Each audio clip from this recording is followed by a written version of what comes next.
Hey friends, many of you ask if you can run Google TV on your MacBook.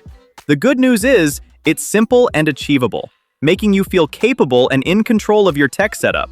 Whether you're on an older Intel Mac or the newest M-chip models, I'm going to show you how to turn that beautiful Retina display into a fully functional smart TV in just a couple of minutes. Let's get started. First up, we need the magic tool, Android Studio. Open up your browser and search for it. Now, before you hit download, there is one super important step. You need to know which chip your Mac is running so you can download the correct version. Go to the top left of your screen, click the Apple logo, and select About This Mac.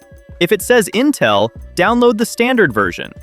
If it says Apple M1, M2, or M3, make sure you grab the version for Apple chip. Once you've got the correct installer, run it, drag it to your Applications folder, and open it up. When you open Android Studio, you need to set up a quick workspace. Click on New Project. On the left menu, select Television. Then, choose Empty Activity and hit Next. You can name this whatever you want. I'm going to name my project Google TV, and then click Finish. This gets everything ready for us to build our virtual TV. Now that the project is open, look for the Device Manager icon. It looks like a phone. Or go to the Tools menu to find it. Click on Create Virtual Device. Select TV from the category list. Pick a resolution that looks good to you. I usually go with the standard 1080p option and click Next. Here you need to select the system image. You might see a couple of download buttons here. Go ahead and download the latest Google TV image. Pro tip: before you finish, let's give this TV a speed boost. Look for the Additional Settings or Advanced Settings button.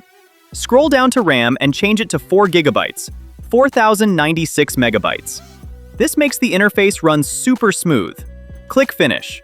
Your new TV is now on the list. All you have to do is click that green play button next to it. Give it a second to boot up. And look at that. Google TV is running right on your MacBook desktop. Once the virtual TV is running, sign in by clicking the Login button, entering your Gmail details, and you're all set to explore. You now have the full interface. You can browse the Play Store and install any TV app you want. If you want to watch movies, just download the apps directly here. It's incredibly easy and works perfectly with your Mac's display and speakers. And that is how you install Google TV on macOS. If you ran into any issues or your Mac is a bit older and doesn't support the latest Android Studio, check the link in the description below. I've got a guide for that too. If this video helped you turn your laptop into a cinema, please hit that like button and subscribe for more tech tips. Thanks for watching, and I'll see you in the next one. Peace!